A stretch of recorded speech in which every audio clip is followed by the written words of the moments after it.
जब सेरेमनी शुरू हुई ऑब्वियसली नर्वसनेस बढ़ रही थी उस वक्त, बट जब ईरान का अनाउंसमेंट हुआ कि ईरान जीत चुकी है तो हमें थोड़ा लगा कि कुछ होप होगा, that may be the academy is actually going to be presenting awards on the basis of जो काम आगे रखा है.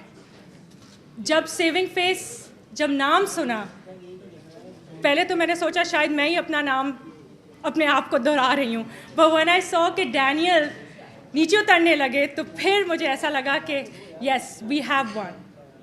And it was, I think, there is no other feeling that I can describe. It was the most incredible feeling ever.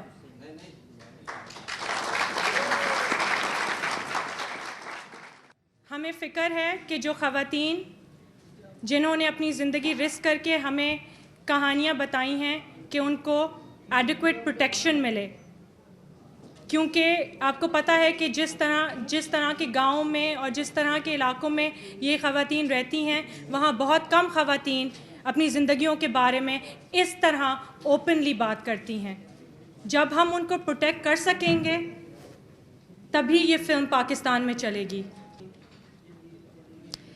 इस film के साथ हमने एक outreach programme, educational outreach programme launch किया है. इस्लामिक रिलीफ जो लंदन में based हैं, Acid Survivors International, Acid Survivors Foundation Pakistan और डॉक्टर मोहम्मद जवाद जो इस फिल्म में हैं, और उनके अलावा सेविंग फेस के जो फिल्म मेकर्स हैं. और ये जो आउटरीच कैंपेन है इसके बहुत सारे डिफरेंट फैसेट्स होंगे.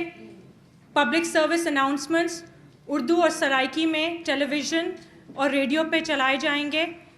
उसके अलावा पैम्फलेट्स जो आगाह करेंगे लोगों को, स्पेशली उन इलाकों में जहां तेज़ाब फेंका जाता है कि अब नए लॉ के अंदर लाइफ इम्प्रिजनमेंट है उन लोगों के लिए जो तेज़ाब फेंकें. ये तेज़ाब एक बहुत भयानक चीज़ है. हम सब अगर मिलेंगे, हम सब मिलजुल के काम करेंगे तो ये पाकिस्तान से ख़त्म हो सकता है.